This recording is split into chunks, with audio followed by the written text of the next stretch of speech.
ಮಂತ್ರಾಲಯಕ್ಕೆ ರಿಷಬ್ ಶೆಟ್ಟಿ ಆಗಮನ. ಗುರುಗಳಿಂದ ಪ್ರಸಾದ ಕೂಡ ಸ್ವೀಕರಿಸಿ ಅಲ್ಲಿಂದ ಮತ್ತೆ ಅವರು ಗುರುಗಳಿರೋ ಪ್ಲೇಸಿಗೆ ಹೋಗ್ತಾರೆ. ಮಂತ್ರಾಲಯದಲ್ಲೇ ಇನ್ನೊಂದು ಪ್ಲೇಸ್, ಅಲ್ಲೇ ಒಳಗಡೆನೆ ಗುರುಗಳು ಕೂಡ ಇರ್ತಾರೆ.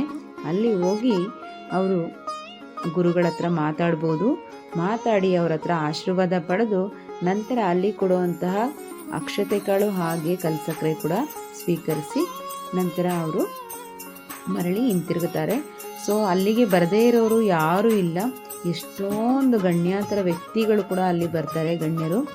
ಸೊ ರಾಯರ ಮಹಿಮೆ ಅಷ್ಟು ದೊಡ್ಡ ಪವಾಡ ಅಂತಲೇ ಹೇಳ್ಬೋದು. ಪ್ರತಿಯೊಬ್ಬರನ್ನು ರಾಯರು ಯಾವಾಗ ಅವರ ದರ್ಶನಕ್ಕೆ ಕರ್ಕೋತಾರೆ ಗೊತ್ತಿಲ್ಲ, ಆ ಟೈಮಲ್ಲಿ ಹೋಗ್ತಾರೆ. ರಾಯರು ಅನ್ನೋದು ಎಲ್ಲರ ಮನೆಗಳಲ್ಲೂ ಒಂದು ಪವಾಡನೇ ಸೃಷ್ಟಿ ಮಾಡುತ್ತೆ, ರಾಯರ ಒಂದು ಅನುಭೂತಿ. ಸೊ ಹಾಗೆ ಅವರು ಪ್ರತಿ ಸರಿ ಬರ್ತಾ ಇರ್ತಾರೆ, ಹೋಗ್ತಾ ಇರ್ತಾರೆ. ಹಾಗೆ ಇದೇ ಡಿಸೆಂಬರು 24 ಬುಧವಾರ ಬಂದಿದ್ದರು. ಸೊ ರಾಯರ ದರ್ಶನ ಪಡೆದು ಗುರುಗಳ ಆಶೀರ್ವಾದ ಪಡೆದು ಅವರು ಮತ್ತೆ ವಾಪಸ್ ಹೊರಡ್ತಾರೆ. ಅದೇ ರೀತಿಯಾಗಿ ಬೇರೆ ಬೇರೆ ಆ್ಯಕ್ಟರ್ಸ್ ಆಗಿರ್ಬೋದು, ರಾಜಕೀಯ ವ್ಯಕ್ತಿಗಳಾಗಿರ್ಬೋದು, ಎಲ್ಲರೂ ಕೂಡ ಬಂದು ಹೋಗ್ತಾರೆ ರಾಯರ ದರ್ಶನಕ್ಕಾಗಿ. ರಾಯರನ್ನು ಮನೆಯಲ್ಲಿ ಒಂದು ಸರಿ ನೆನೆದು ರಾಯರನ್ನು ಪೂಜಿಸಿದರೆ ಸಾಕು, ರಾಯರ ಅನುಗ್ರಹ ಸಂಪೂರ್ಣವಾಗಿ ನಿಮಗೆ ಸಿಗುತ್ತೆ. ಸೊ ಹಾಗೆಯೇ ರಾಯರ ಮಹಿಮೆ ಕೂಡ ತುಂಬ ದೊಡ್ಡದು. ಪ್ರತಿಯೊಬ್ಬರು ಕೂಡ ಯಾರೇ ಆಗಲಿ ರಾಯರ ದರ್ಶನ ಮಾಡಿಲ್ಲ ಅಂತ ಮನಸ್ಸಲ್ಲಿ ನಾವು ಅಂದ್ಕೊಳ್ಳೋ ಅಷ್ಟರಲ್ಲಿ ರಾಯರು ಅನುಗ್ರಹಿಸ್ತಾರೆ. ಸೊ ನಂಬಿರೋರು ಮನಸ್ಫೂರ್ತಿಯಾಗಿ ಯಾವುದೇ ರೀತಿ ಕಲ್ಮಶ ಇಲ್ಲದೆ ರಾಯರನ್ನ ನಂಬಿದರೆ ರಾಯರು ಅನುಗ್ರಹಿಸ್ತಾರೆ. ಎಲ್ಲರಿಗೂ ಪವಾಡವನ್ನೇ ಸೃಷ್ಟಿ ಮಾಡ್ತಾರೆ. ಅದು ಪ್ರತಿಯೊಬ್ಬರು ಜೀವನದಲ್ಲಿ ಆಗಿರುವಂತಹ ಕೆಲವೊಬ್ಬರು ಅಭಿಪ್ರಾಯ ಕೂಡ ಹೇಳಿರ್ತಾರೆ.